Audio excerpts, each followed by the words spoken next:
والسلام على أشرف المرسلين سيدنا محمد وعلى آله وصحبه وسلم أجمعين. maanta sida arkaysaan waxaan iskugu nimid inaan cabirno ra'yigeena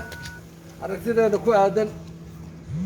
madaxweynaha waqtigiisa dhamaaday Maxamed Cabdullaahi Farmaajo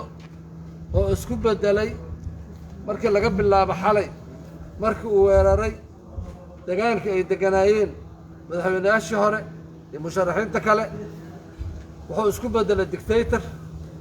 wuxuu isku bedelay gacan ku dhiigle wuxuu isku bedelay maaragtay nin dhiigga dadka Soomaaliya in la daadiyo rabo shalayna waxaan ku soo dhaweynay oo uu ku yimid doorasho oo ay u codeeyeen xildhibaano laba aqal ka tirsan waxa maanta laga codsanayo oo loo dhaqaaqayo oo loo qaylinaayo oo dhammaanteen aan u leenahay ha la isku soo baxo ha la cabiro maanta jimcaha waxay ahayd in laga codsado in lagu loo sheego isaga iyo caalamkaba shacabka Soomaaliyeed inaan marnaba aqbalaynin nin sharci darro ku fadhiyo villa Soomaaliya Maxamed Cabdullaahi Farmaajo madaxweyne ma ahan waqtigiisii wuxuu dhamaaday 8 Febraayo ha ka soo baxo villada dadka Soomaaliyeed khaasatan dadka magaalada Muqdisho joogana ma joojin doonaan inay isku soo baxayaan ama ciidamaha keeno ama ha isticmaalo ma aragtay awood kasto ilaa Maxamed Cabdullaahi Farmaajo laga baxsho villada Soomaaliya marnaba ma joojinayno banaanbaxa waxaan rabnaa inaan u sheegno caalamka oo dhan iyo qof kastoo Soomaali ah waxa maanta ka socda magaalada Muqdisho oo uu suubinayo madaxweynihii waqtigiisa dhamaaday oo amarka soo siinaya ciidamada oo ku laanayo dad shibil ah oo si xorriyad ah oo madax bannaan oo aan cunfi ku jirin inay aragtidooda u cabirtaan diidan waa waxyaabaha absad shay oo dastuurka Soomaaliyeed iyo dastuurta caalamiga ah oo dhan ay u fasaxeen ama ay u baneeyeen ama ay xaq u siiyeen qofka muwaadinka ah maanta waxaad moodaa in Maxamed Cabdullaahi Farmaajo oo rabo inuu xoog ku joogo waddanka Soomaaliya oo xoog ku joogo villa Soomaaliya heshiis kasta oo la saxiixo wax kasta oo la qabto inta Maxamed Cabdullaahi Farmaajo uu fadhiyo villa Soomaaliya dadka magaalada Muqdisho joogo ma aqbali doonaan mana yeeli doonaan mana ogolaan doono Soomaaliya oo dhan ma ogolaan doonto Maxamed Cabdullaahi Farmaajo inuu beledkan wax kale uu ka sii noqdo bayana farmaajo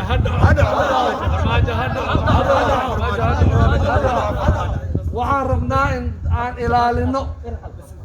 shacabka Soomaaliyeed oo rabo xuquuqdooda inay cabiraan aragtidooda inay cabiraan inaan dhiigooda la daadin inaan hor istaagno inuu dhiig daato in ciidamada qalabka sida oo loo soo tababaray inay dadka Soomaaliya amnigooda ilaashaan oo nabadiidka ay ka ilaashaan in maanta loo isticmaalo dadka shacabka ahaa oo cashuurtooda lagu quudinayo cashuurtooda mushaarka laga siinayo waa arrin oo weligeed aan hari doonin Maxamed Cabdullaahi Farmaajo ma ka hari doonto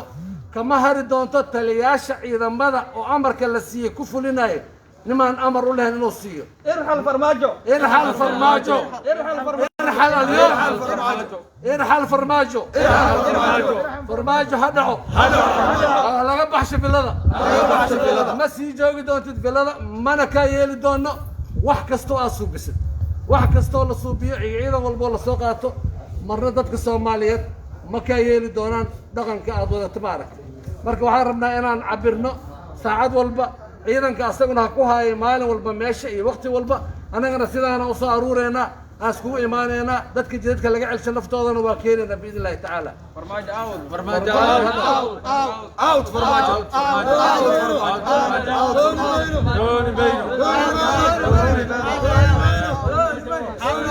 بسم الله الرحمن الرحيم هلا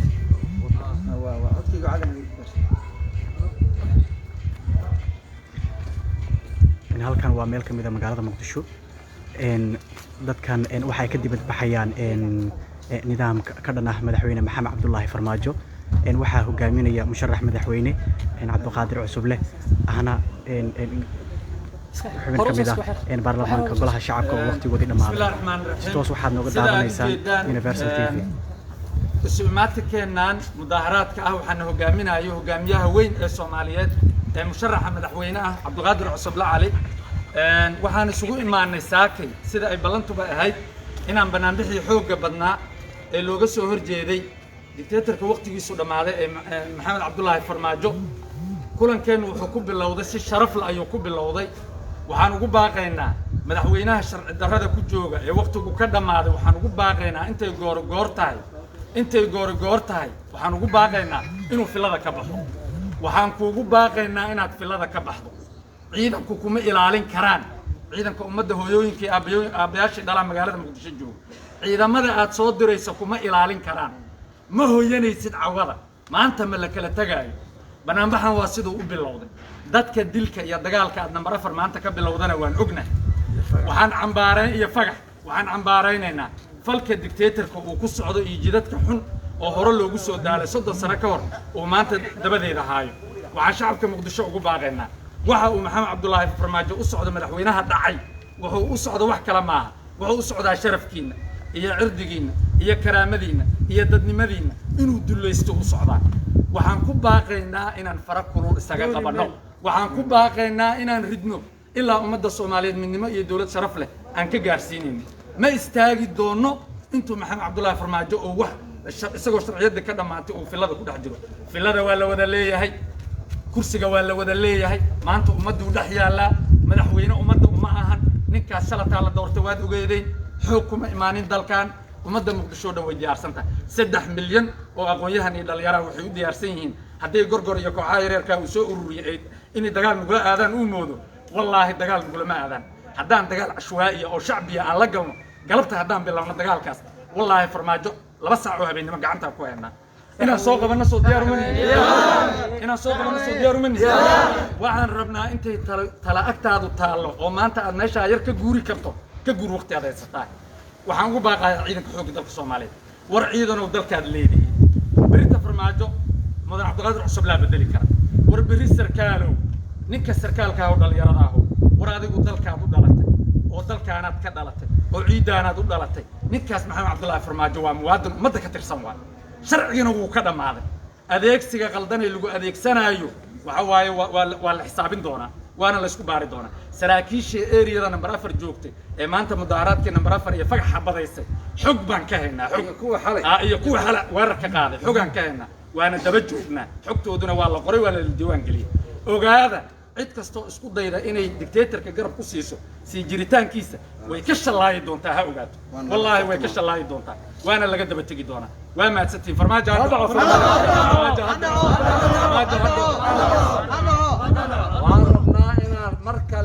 waxaan rabnaa inaan mar kale aan cambaarayno ficilkii foolxumada ahaa ee argagaxa ahaa ee dad guryahooda jiifo hotel jiifo ninka waqtiga uu ka dhamaaday maxamed cabdullaahi farmaajo oo ciidan ku dalbaday waa cambaarayhaynaa waxaan usoo jeedahaynaa hay-adaha dawliga ah iyo hay-adaha xuquuqul insaanka ah iyo kuwa u doodaba madax banaanida iyo dimuqraadiyadda dadka in xisaabtankiisa iyo faylkiisa la furo maxamed cabdullaahi farmaajo xalay dad baa ku dhintay dadkaasi dhiigooda waxaa loo haystaa maxamed cabdullaahi farmaajo waa in international maaragtay criminal court oo caalamiga waa in la geeyaa ninka la maxamed cabdullaahi farmaajo haddii kalena dawladda timaado waa la xisaabtami doontaa asaga iyo inta uu soo amray oo xabadaha u riday oo dadku dilabo waxaan kaloo rabnaa meesha inaan u sheegno dawladaha saaxiibada la ah Soomaaliya ee hubkooda iyo baabuurta gaashaamanay soo dhiibeen ay Soomaaliya in lagu difaacay u soo dhiibeen in maanta loo adeegsanayo ciidamadii iyo hubkii shacabka Soomaaliya in lagu gumaado arrintaasi waxbay ka soo gaaraysaa ayagaa u soo fasaxay ayagaa siiyey waa in arrintaasi lagula xisaabtaa waa inay ka fiirsadaan waana mahadsantihiin farmaajo ha dhaco bilada ha ka baxo ma ka yeeli doona ha ka baxo bilada gorgor iyo saraakiisha suu walaalkay tilmaamo waaye iyo haramcad iyo nooc walba yihiin ciidamo Soomaaliyeed oo dadka Soomaaliyeed inaad difaacdaan loo soo tababaratiin marnaba yaan leedin adeegsanin dad walaalihiina oo dadkiina ah oo mushaarka la siina canshuurtooda leedinku maamulo in leedin adeegsado leedinku muqooniyo maxamed cabdullaahi farmaajo boorsow la yimid boorsadii nagu la baxa dadka ay suri doonina waa idinka iyo shacabkiina marka ismuhurtay ha ishaleynaa la yiri iska ilaaliya waxyaabaha xun oo leedin adeegsanay waana mahadsantihiin wasalaamu calaykum dictatorna ma aqbali doono dictator Soomaaliya waa ka dhamaaday mana soo noqonayo بسم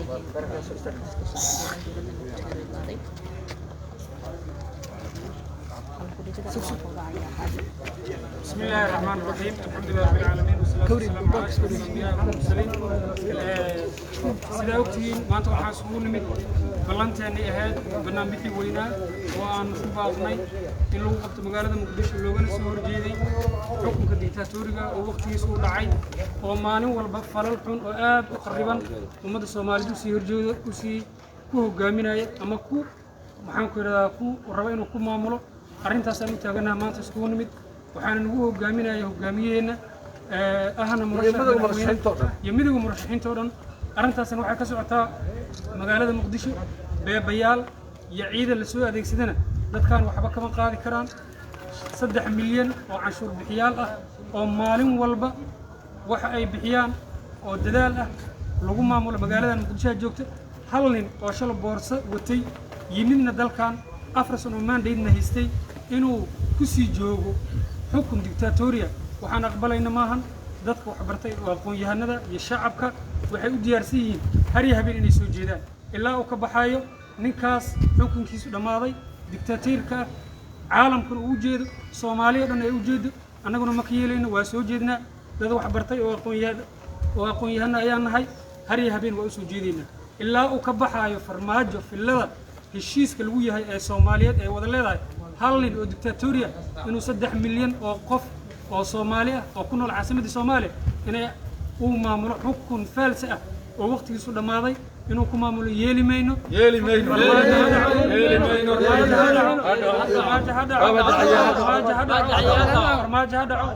farmaajo waa dambiile wuxuu xal weeraray dadkii asaga kaga horreeyay xukunka oo madaxweynayaashii hore ah ayuu ciidamo u adeegsaday waana fal aad u xun oo shacabka Soomaaliyeed meel walba ay joogaan ay ka dhidhiyeen annagana aan u taaganahay arrintaasna arrin la aqbali karo maahan nin noocaas iyo ficiladaas lagu bartayna waddankan laguma aamini karo mana sii joogaayo dhalinyarada Soomaaliyeed ee wax baratay haween gabdho iyo dadka waaweyn oo aqoon-yahanada arrintaas u taagan seexamayna ilaa farmaajo uu ka baxo filadaas seexamayna ilaa farmaajo ka baxo filada هلا صح حكى سدس dadkan waxay isku soo baxeen guri ku yaala magaalada muqdisho kadib markii ay adkaatay in dadka reer muqdisho ay dibadbax ka dhigaan wadooyinka waaweyn ee magaalada muqdisho halkaas oo ay soo dowladda Soomaaliya soo dhortay in ciidamo si looga hortago in dadweynahan muujinaya cabashadooda aan hore uga soo dhicin intii la soo xukumay Soomaaliya tan iyo Sayid Barqash ilaa maanta aan joogno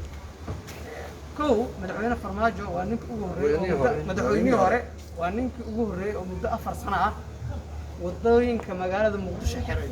oo shacabka Soomaaliyeed ku kalifay in ay gabdhahoodii ku umulaan wadooyinka Sayid Barqash magaalada soo xukumay haddii laga tago ajaanibta soo xukumay Talyaaniga yimaaday waxa yimaaday Ingiriiska dictator Maxamed Sayid Barqash yimaaday intaas ma yismay waxa ugu warta asagoo sameeyay ku ugu xumaayo Soomaaliya labo madaxweynihii hore farmaajo waa ninkii ayadoo xilligiisii dhammaaday xilligiisii dastuuriga ah oo dhammaaday haddana sii joogay meeshii ay wax doorasho aysan jirin ama process oo soo socday waa iyadana xaaji ugu oo dadka khubarada siyaasadda ka falaqoota ee Soomaaliyeed ay iyadana qirayaan waa taas sameeyay midda ugu dambeeyay oo xalaya uguna xun waa madaxweynihii xilka ku wareejiyay labadii madaxweyne xilka ku wareejiyay oo si nabadgelyo banaanbax ay muddo kor ku baaqeen ayagoo jooga meeshii banaanbax ay ku qaban rabeen ilaaladoodii xalayto si arxan darro ah inta ciidan ku dabada oo xushnimo ah ku wada gowracay ay maantana ayagoo go'doon ku jiraan oo raashin iyo wax ku kale kale aysan jirin waxa ugu aan ka dhicin innaba Soomaaliya waa ninka ugu horeeyay oo sameeyay waa ninka la yiraahdo farmaajo dictatornimada oo Soomaaliya waa midaan ka dhicin gabi ahaanba Soomaaliya حتى أفريقيا كمان يدعي نوع عن نوع أو كسمينا دكتاتور الناس أيضا أو سمينا يعني وحو سمينا يا أيضا المجال المقدسة هو الذكرية أي دولة ديس كمان مش أو تسلا هاي ودوينكي مشاريع مرة الأنسحي طبعا وطبعا جوهر وديسلا هاي في أفكوينه أو أنا كستعيدهم كل ما أنا أو ودوي بالإيه هذي اللي ودي حري هذا نتي أو ديسلا هاي هذا سمينا يا أصلا المجال ده كتر ودبك سمينا يا وأن ريا كوجرو ريا أنا مس عن كريس رياضة مسيس عن كريسو daqiiqaday noolaan kartaa riyadu laakiin ma noolaan karayso shacabku uu soo baxay xisaabtanka iyo wixii arrintaas ka ratimaayane madaxweynaheena noo sheegay madaxweyne cabdiqaadir cusubal murashax madaxweyne waxaan rajaynaynaa in uu ay waantoogaan ama caqliga uu soo noqdo dadka asaga ku hareeraysan oo waxgaradka ahaan jiray laakiin caqliga uu ka qaadatay shilimaadka yar oo madaxweyne madaxweynihii hore uu siinayo caqliga ha idiin soo noqdo xikmadda ha idiin soo noqoto asaga xikmad iyo caqli maba leh